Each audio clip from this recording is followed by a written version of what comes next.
embroiled in an email.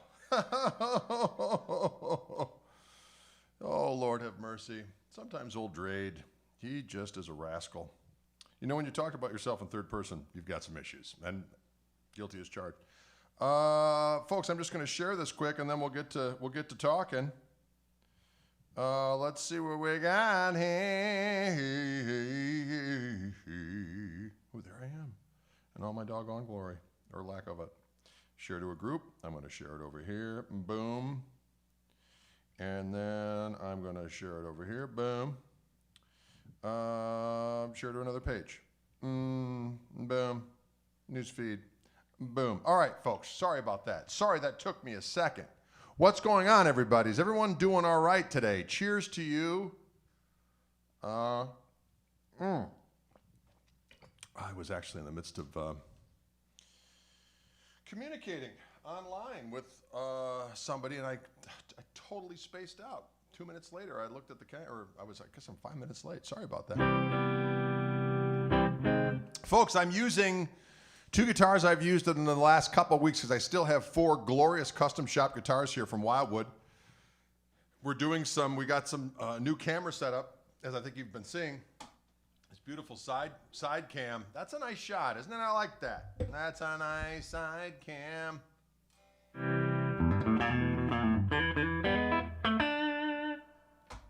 And I've got some different lights in here and such, so we're going to do some overview videos. So I've kept a couple of guitars here longer than usual, which, needless to say, I've been enjoying. And this is one of them. It's an Albert Collins signature Telecaster from the Fender Custom Shop. I have the details above or below, depending on what format you're watching this in. I'm just going straight into the amp, the old Koch amplifier, which, of course, this shot actually gives you a fine view of as well. There it is in all of its glory.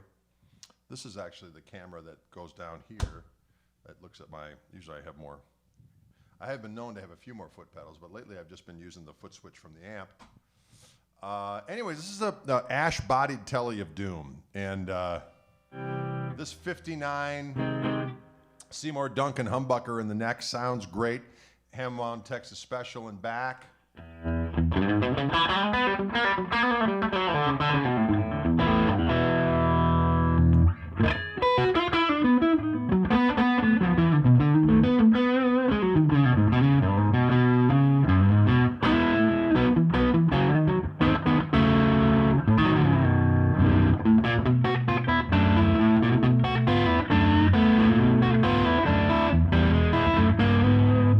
Middle position sounds particularly good with both pickups going.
Guitar's got a lot of doggone thwack.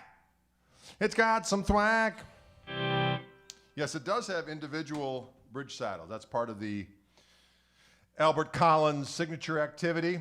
Again, Texas Special hand-wound pickup back here. Seymour Duncan 59 humbucker in the neck position. 9.5-inch radius on this bad boy.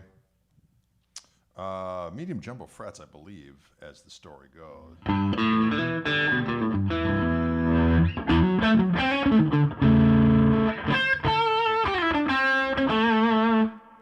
Glorious ash body. It's just beautiful.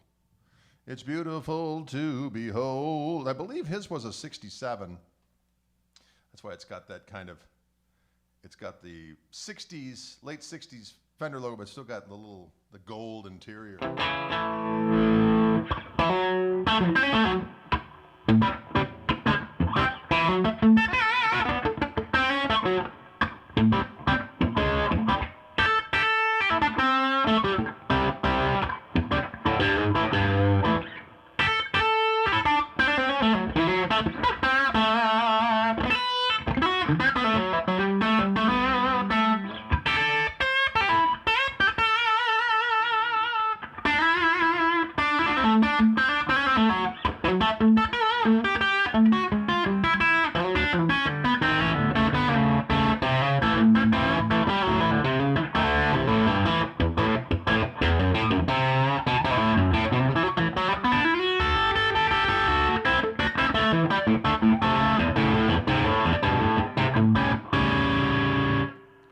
Cleaning a little bit, see what we got. Oh, thank you, Frank. Frank Salmon, how's it going out there, doggone it?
Sounds good on that neck pickup, doggone it, it sounds good. Let me grab this tuner just in case I need to dial some stuff in here a little bit.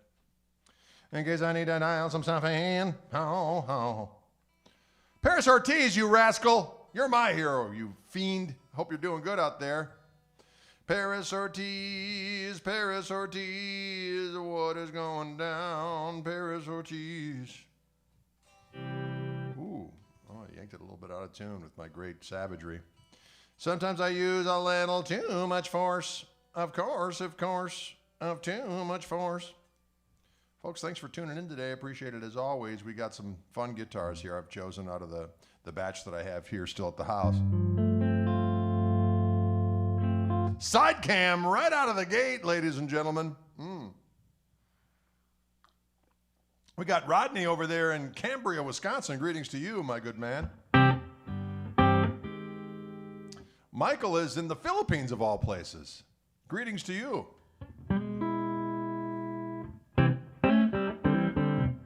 Joy Buzzer says, there are kids on Reddit who say a guitar is unplayable because it doesn't have at least 22 frets. Well, what are you going to do? Sometimes things on the internet are weird. That doesn't stop us. We got to keep on keeping on, as the Speedwagon told us to do so many years ago. They said, keep pushing. Keep pushing on. They also said, roll with the changes. Got to keep on rolling. The Speedwagon. They taught us how to live. They taught us how to love. Am I right or am I right? Rio Speedwagon. What?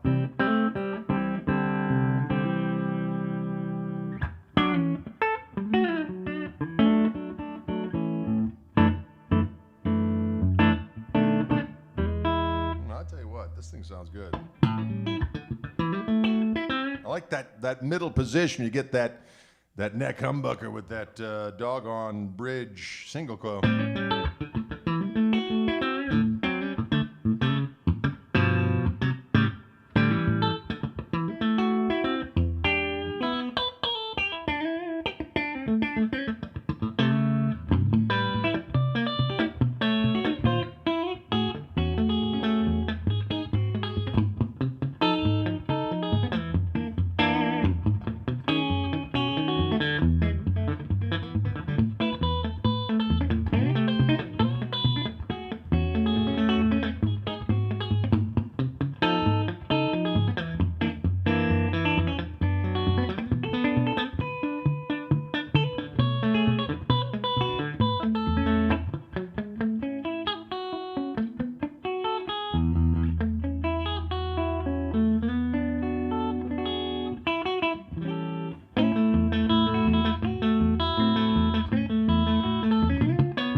That's it.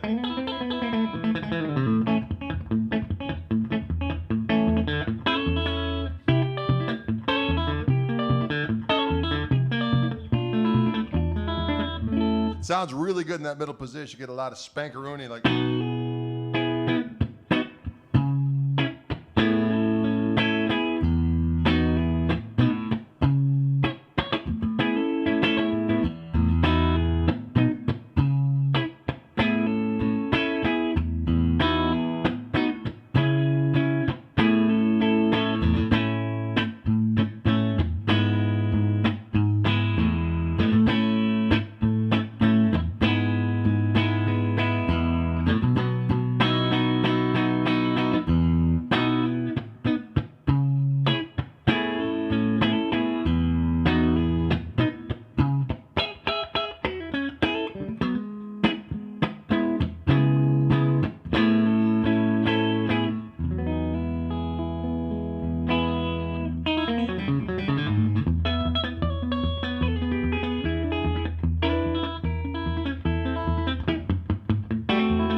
Can you dig it? 44 years old today. Hope one of those tellies are at my house when I get home. Well, Brock, you rascal, happy birthday to you. He's 44. Happy birthday to Brock. You know he's not afraid to rock. I hope someone brings him a doggone telly for his birthday, 'cause that's what he wants. Someone bring Brock a Telecaster for his 44th birthday.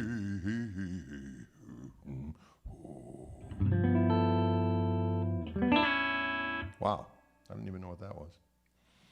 About it and dootin' didn't dootin' didn't dootin' didn't dootin' didn't. Tellies make great jazz tones in the neck pickup with the tone roll. Oh yeah, you can do that too. I don't like it all the way up.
Can you dig it?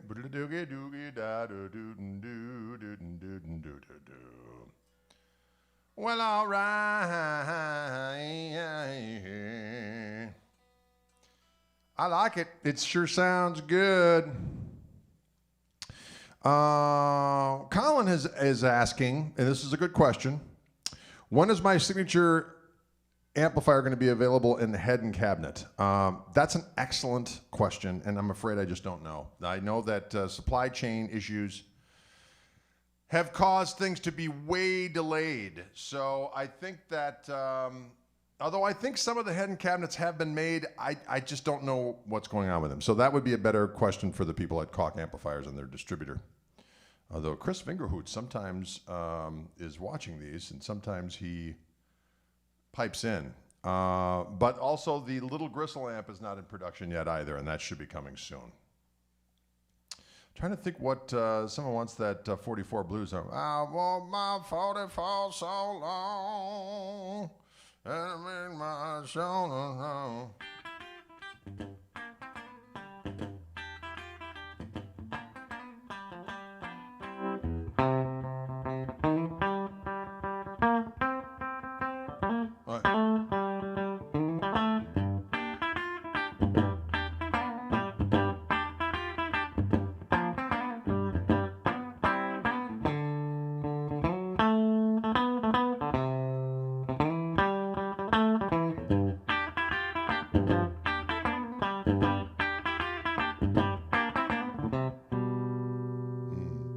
Will the head have tube harmonic vibrato? Yes, it will. It has everything that the Greg head has everything that the combo amp has.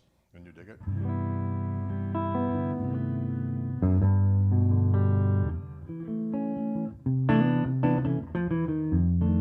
Have I checked out John Leventhal? Yes, I used to enjoy all the stuff he did with, what's her? Sean Colvin. Yeah, he's a very tasty player. Doggone it. Hi, Greg. What is your opinion on the Fender Pro Junior? Have you tried one? Yes, David. I used Fender Pro Juniors on many records over the years. My record, Strat's Got Your Tongue, which was re-released in 2012. It came out in 1994. Okay, a long time ago. And a lot of the leads, like the Spank-It leads on the original Spank-It, which is also on the grip, those leads are all done on a Pro Junior. It goes telly, through the Pro Junior, and then a 335 through the Pro Junior. So when you listen to those swapping solos on the original recording of Spank It, that is a Pro Junior. Also, the leads on 265, that's all a Pro Junior. There were some other things I did with the Pro Junior too, on that tune Sure Bets on that record. There's a bunch of stuff on Double the Gristle, the studio stuff that I used a Pro Junior on as well. I used to use 2 Pro Juniors, then at one point I went to 4 Pro Juniors, and I was getting kind of crazy. But yes, I love those amps quite a bit, and I still have one. I don't have my original. I had the Tweed ones back in the day, and I ended up selling them off to various people. Someone just told me they have one of my amps the other day. Hey, I've got your old Pro Junior. I said, doggone you. But I have a blonde Tolex version, which is very nice. It sounds great. Ever use a Blackface Princeton Reverb? Yes, I have a reissue version, which I like, but there's nothing like the original. Years ago, if I could take you back in time, ladies and gentlemen, I did, there was an amplifier book that Tom Wheeler wrote for history of Fender amplifiers, and I did the companion CD to it. One of them, I think there might have been 2 CDs, I can't remember. Anyway, and I used various different amps and how it would sound with 3 iconic guitars. I used a Real 59 Burst, I used a 58 Strat, and it was a late 50s Tele as well, or maybe it was I can't remember. And I would use those guitars through the same amp, so you could hear what those different amps sounded like. And I used a Blackface Princeton, and that was one that sounded correct. When you turned it up, it broke up in the most pleasing way. You turned the volume down on the guitar, it cleaned up, so nice. The reissues sound really good, but they're more of a kind of they stay cleaner than the old ones did. The old ones would submit. At least the one that I played, that I used for that recording, was so good I wanted it so bad, but it was owned by somebody who wasn't going to sell it. But yes. Major asks, my Pro Junior has a Jensen speaker in it. I don't know. I just have whatever came in there. Probably that blue Alnico speaker. I can't remember. Hey, Greg, is there a promo code for your P90 Fluence pickups? Dennis, I have no idea. I have no idea about that. I tried a vintage Blackface Princeton at a guitar shop in Wisconsin and Madison. Very nice. It doesn't cost much more than a reissue. Actually, it probably does. The old ones are going for a hell of a lot of money these days. So there must have been something not original about that. Although if you could get an old one for anywhere near what the new one's for, then I would pounce, my friend, because the old ones go for exorbitant amounts. So do Vibroluxes. Old Blackface Vibroluxes, profane amounts of money, but they sound so damn good. But I come close to getting one. I've always used those reissue Vibroluxes. They were just called the custom Vibrolux, of which I have 2 of the cream Tolex ones that I've used since I got the first one back in 1995, I think, when they first came out.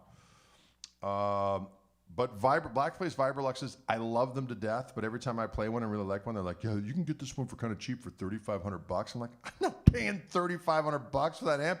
What are you, on drugs? But that's what they're going for. I saw one listed the other day for like $4,500. I'm like, here's a word for you. It's called no. So, when people say, oh, your signature amp is kind of expensive. I'm like, well, in comparison to what it actually does and what it sounds like versus the ridiculous prices of some of these vintage things and other boutique-ish stuff, I'm like, it's actually not bad. This one goes for $26, but it does a lot. Yeah, cheaper than a Dumble. That's true.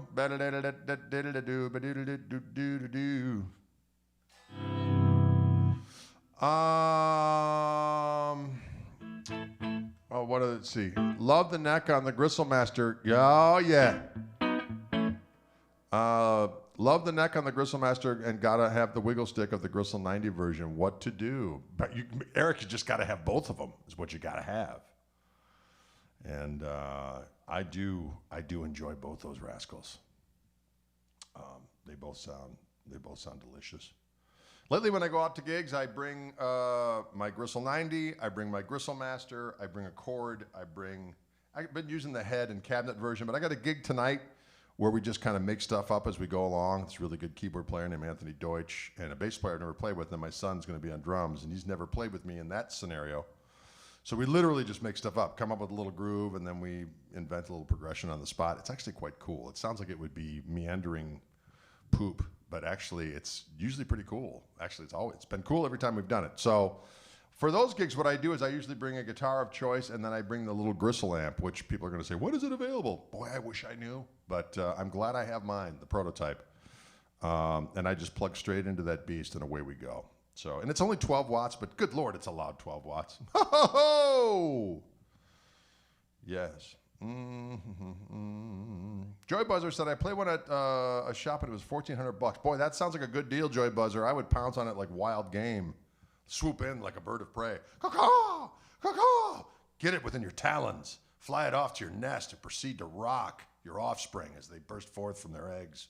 Say, behold the power of this vintage Princeton that I got for crumbs. And they'll go, and they'll try to devour the notes. That was a bunch of visuals there for you that no one probably needed to see or hear. Yes. Roger asks, any James Tyler rascals coming through for demo? You know, I've had a few of those.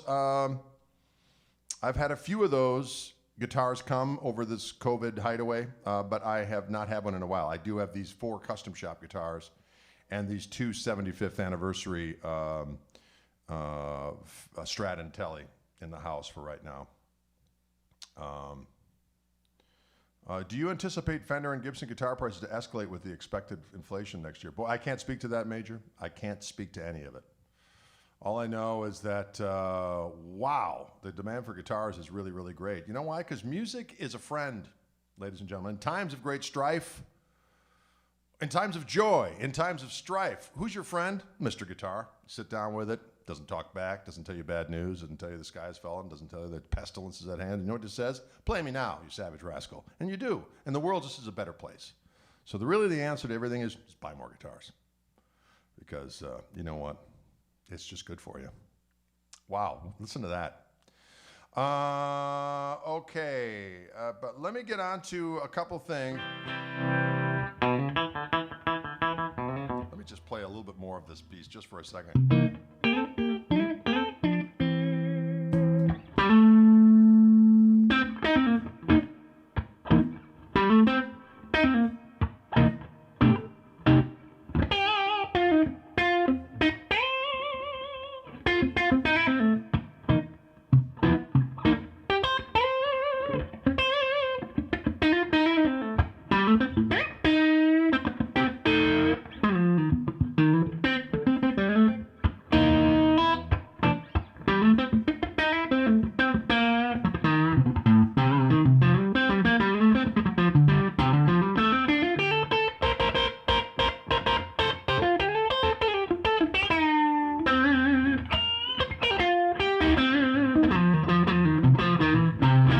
Sounds good. That's in that middle position. Yeah, that's a little bit of that sweet tea.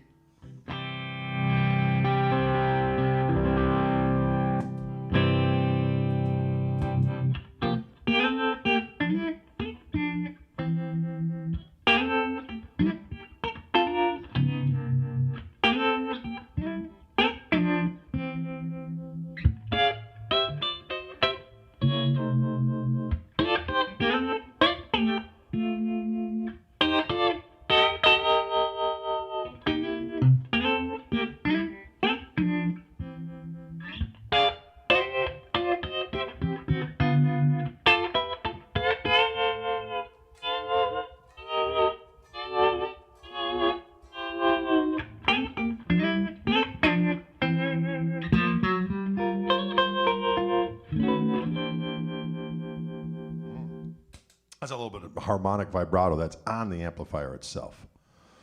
Can you jam on the Rory G behind you? That's what I was just going for. Joy Buzzer. Joy Buzzer. Andy Boderman in the house. Andy Boderman, he's always posting meat porn. Delicious food. Meat porn. Andy Boderman. Meat porn, Andy Boderman. Andy Boderman, meat porn. Song called Meat Porn. Andy Boderman, ladies and gentlemen, always posting tasty food pictures on his timeline as he is affiliated with the ways of high-end meat. which sounds weird, but really isn't. Okay? All right, I'm going to switch. Probably right about now is when I should tell you about the interesting comment I got on YouTube yesterday in all caps. Ladies and gentlemen, it was in all caps. Some guy said, calling me the most arrogant guitar player ever, thinks he's funny, but not. I was like, wow. Wow. Felt like saying, hey, thanks for the hot take and sweet use of caps. I'd love to respond to you, but apparently, according to you, it's beneath me. Crazy kids.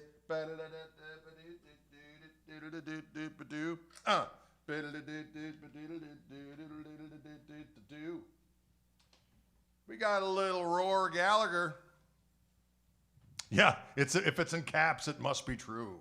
Stop yelling at me. All right.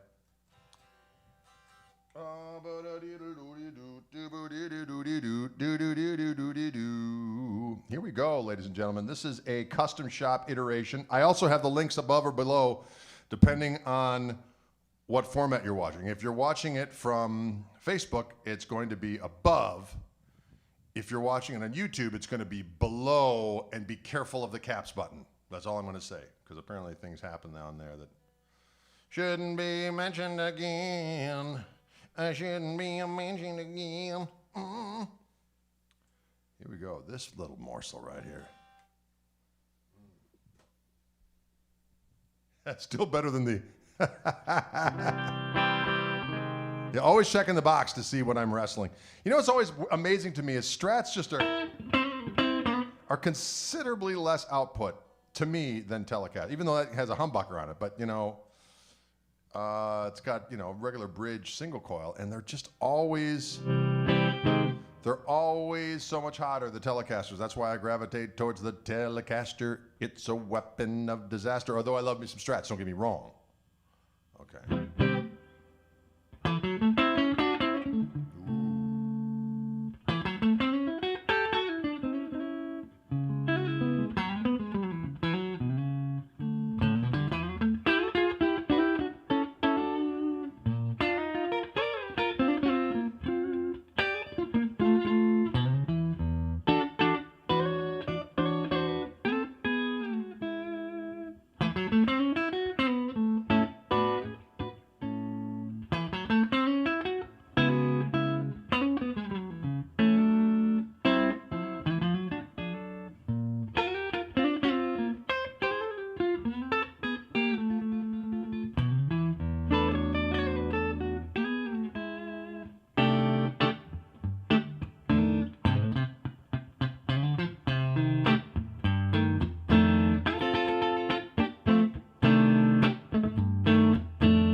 Can you dig it? That's a little thing. Those are the chords to an old tune of mine called Spanish Wine. From the plays where with others release, it's where you will like to feast. It's where you will like to feast.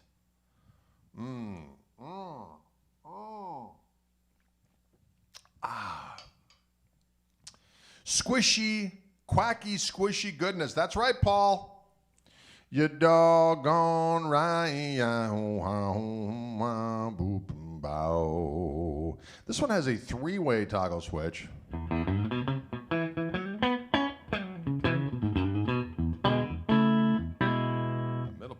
sounds good.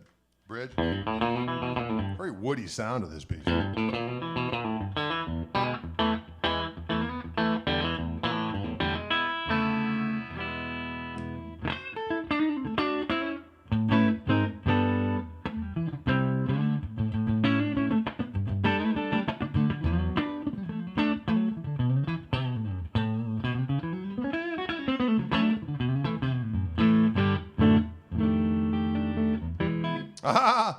Marty Lane says, I found a Greg Koch backing track on my G Deck 30. Yes, you did. I think I've got a couple of them on there, three of them, I think.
That's an old tune of Rory Gallagher's. That Tattoo Lady, Pretty Baby.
Get it in the 2 and 4, you just got to position it.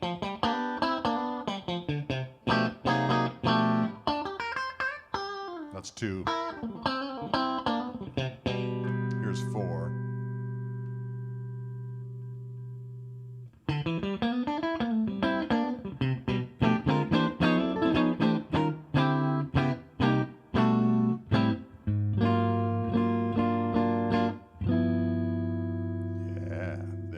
It's got it. Can you dig it? There's the close-up on this rascal.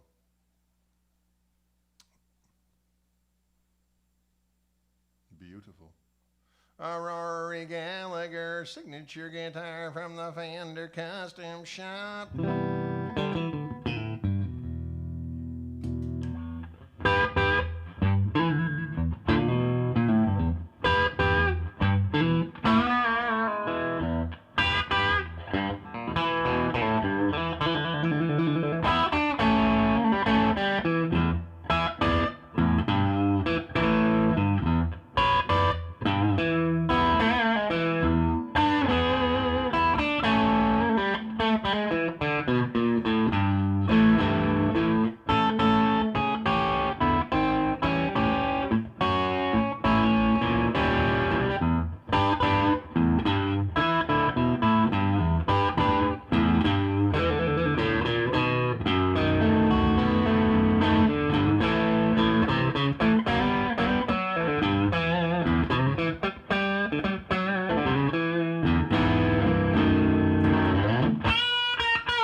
sounds good.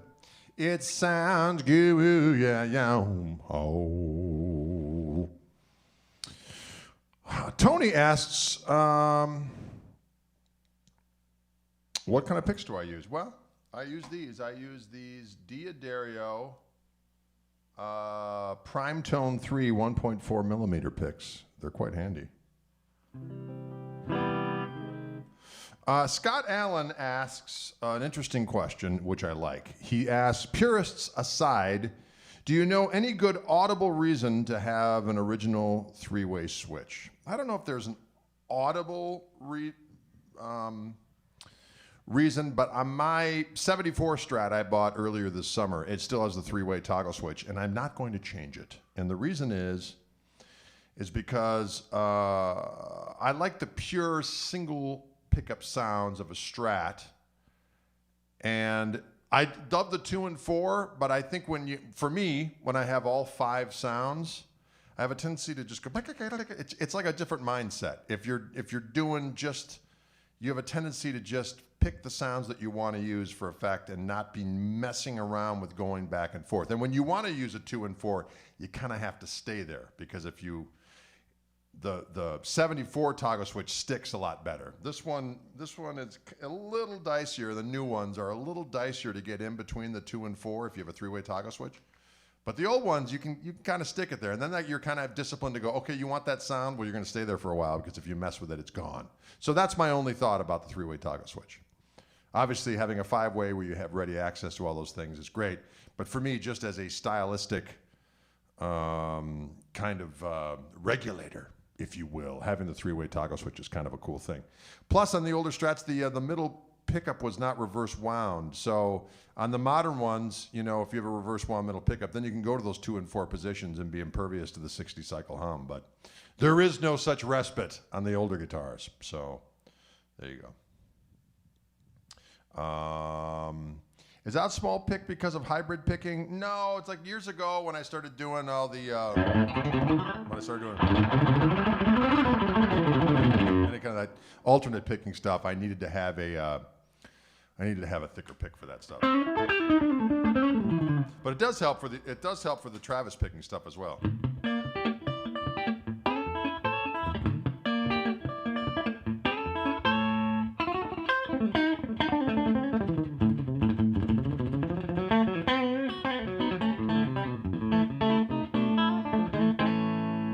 Can you dig in? Rory bought that guitar for about $150. Yeah, isn't that crazy? Back in the day.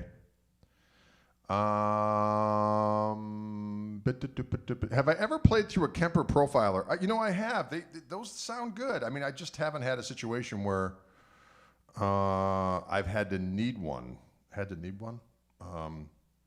But they certainly function well for a whole lot of people. So I can't say. I played through one and was amazed at how good it sounded. But, you know, there are little things, relationship-wise, to a real amplifier. Not that they're not a real amp, but you know what I mean, that you get used to. But you know, for a lot of people, got to change between a bunch of different sounds. If they're playing in a band where they can have no stage volume at all, which there are such bands, thank God I'm not in one, unless they paid me a hell of a lot of money, then I say bring it.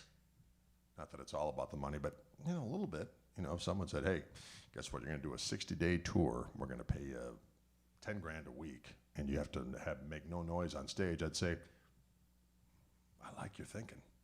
But unless the music was absolutely heinous, then I'd still say, I like your thinking. No, I'm just kidding. What's that Tele next to me right here? This is the Albert Collins signature Telecaster from the Fender Custom Shop. Ash body, delicious. It's got a Seymour Duncan 59 humbucker in the neck and a hand-wound Texas Special pickup in the bridge. It's got a 6-saddle bridge. It's fantastic. Yeah, Paul's going. He says, so fuck it. I like it. Does your son play guitar as well as drums, Greg? No, he does not. He was never interested in playing guitar. Greetings from Connecticut. Greetings to you, John Denner. Hope you're doing good out there, doggone it. What song was I playing at the end of that little Rory Gallagher song? That's A Million Miles Away. I love that song. The hotel bar is full of people. piano player's really laying it down. The bartender's high as a steeple. So why should I wear a frown? Because you're a downbringer, Mr. Songwriter. Why should I wear a frown? Because you're a downbringer. Okay? I don't judge. I guess I just did. Hey, Dre, just ordered my Koch Refluence P90 pickups. Well, thank you, Dennis. I appreciate that. Appreciate that. Yeah.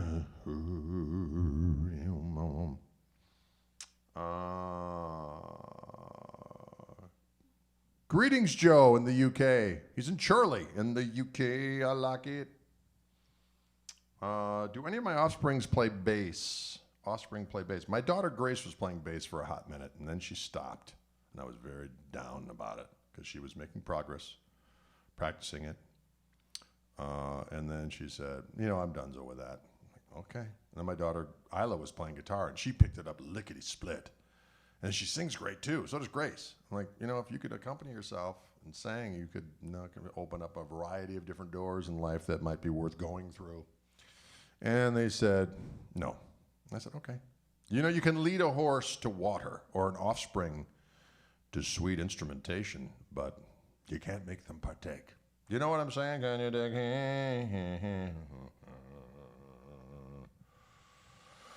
Derek asked the question of the hour, and I wish I could tell you. Any news on your amp coming in stock? Well, I know that there are some of the regular Gregs coming into stock at some point. I would email the Wildwood folks on that. But as far as the head and cabinet and little gristles, those are the unknown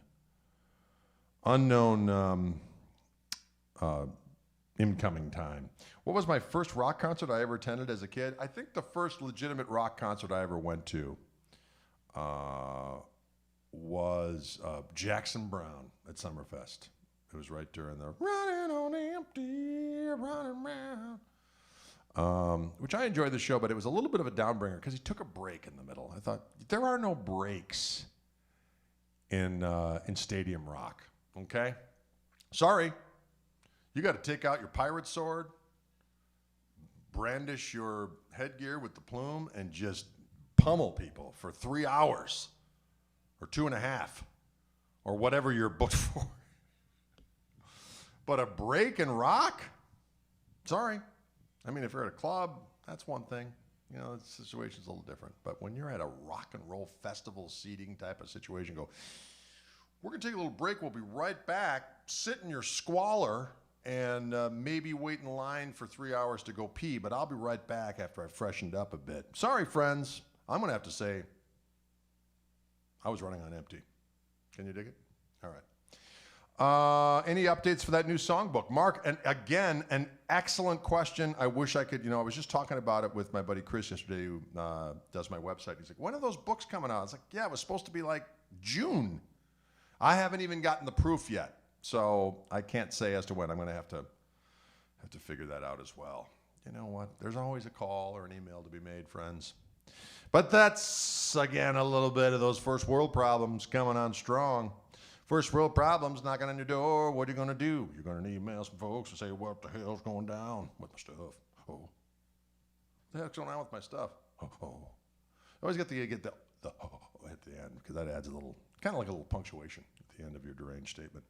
All right, folks, thanks so much. I appreciate you tuning in. It's been fun. Once again, don't be afraid to visit our friends at Wildwood Guitar. If you're interested in either of these guitars, or anything else, you can see the link above or below, depending on what you're watching from, to get the full skinny, if you will, on these individual guitars, as well as you can go around the Wildwood site. My favorite part of the site is the new arrivals page. You can see what has come in, and you can pounce like wild game upon it, and just start feasting. Wow, I'm getting hungry. All right, folks, we'll see you cats in the flippity flop.